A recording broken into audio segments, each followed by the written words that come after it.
Hello guys! Welcome ulit sa aking channel!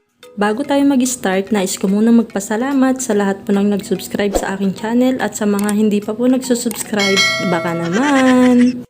Guys, naturo ko na yung unang paraan kung paano mag-bank transfer gamit ang GCash. So for today's tutorial ay tuturo ko naman kung paano mag-bank transfer gamit ang PNB Digital Apps. Sa mga nagtatanong po kung saan pwede i-download yung PNB Digital Apps, ay mag-download lang po kayo sa Play Store. Mas safe po yun guys. So, i-search nyo lang po ang PNB Digital Banking Apps. So, ayan guys, sa akin, pipindutin ko na lang po yung open kasi na-download ko na po siya. So, yung mga hindi pa po nakaka-download, pipindutin nyo lang po yung download. So, ganun lang po siya kabilis guys. Tapos, mag-ano na lang po kayo. I-enroll nyo na lang po yung account po ninyo. Gagawa rin po ako guys ng video regarding po sa pagre-register ng account, PNB account sa PNB Digital App. So, abangan nyo na lang po.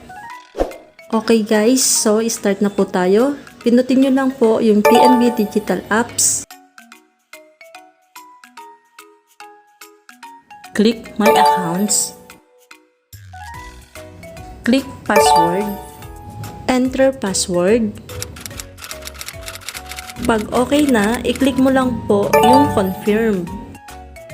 Paalala lang guys, dapat sigurado at tama ang in-enter nyong password.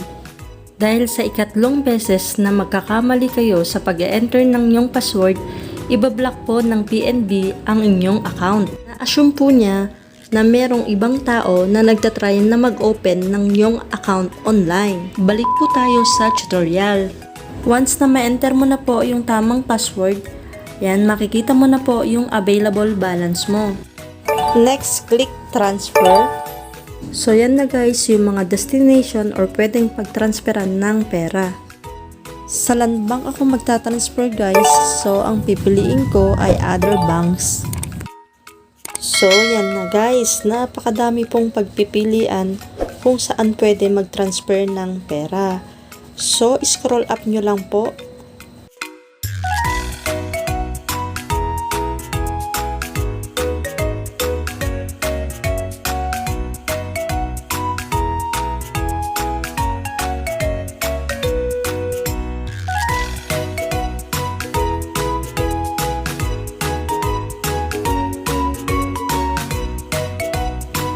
Sa Landbank po ako magta-transfer ng pera, so ang pipiliin ko po ay yung Landbank.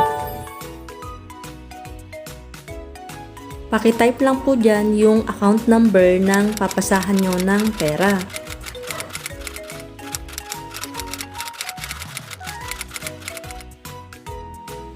Dyan naman po nyo itatype yung account name ng papasahan nyo ng pera.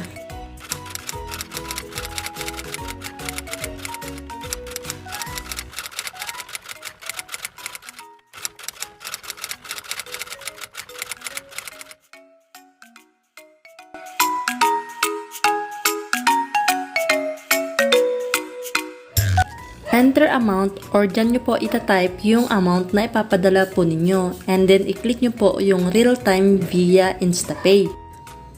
So yan guys, yung transaction fee po natin, 20 pesos na automatic ibabawas sa inyong account.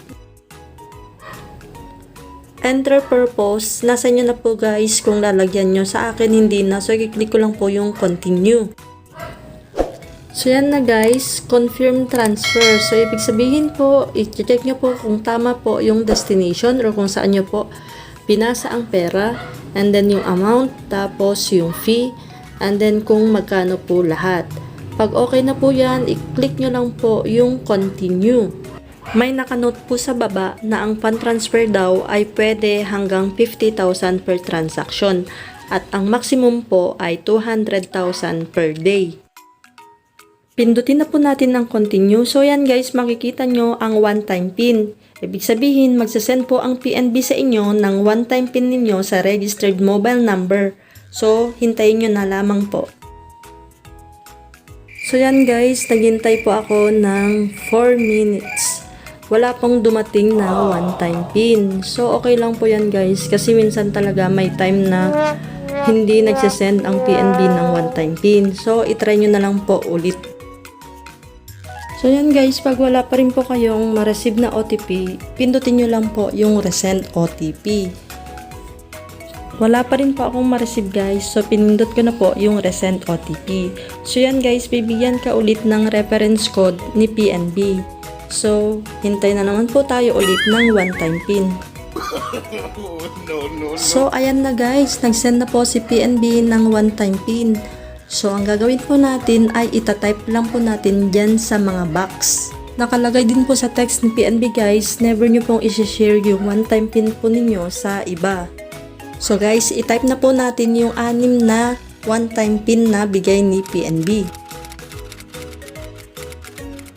Pag na-type na, click confirm. Yan na guys, nakalagay sa taas, transfer successful via InstaPay. So, ibig sabihin, successful po yung pagtatransfer natin ng pera sa Land Bank. Ganyan lang kabilis guys ang mag-transfer ng pera online. So, kung gusto nyo ma-check yung balance nyo kung nabawas na, i-click nyo lang po yung back to home.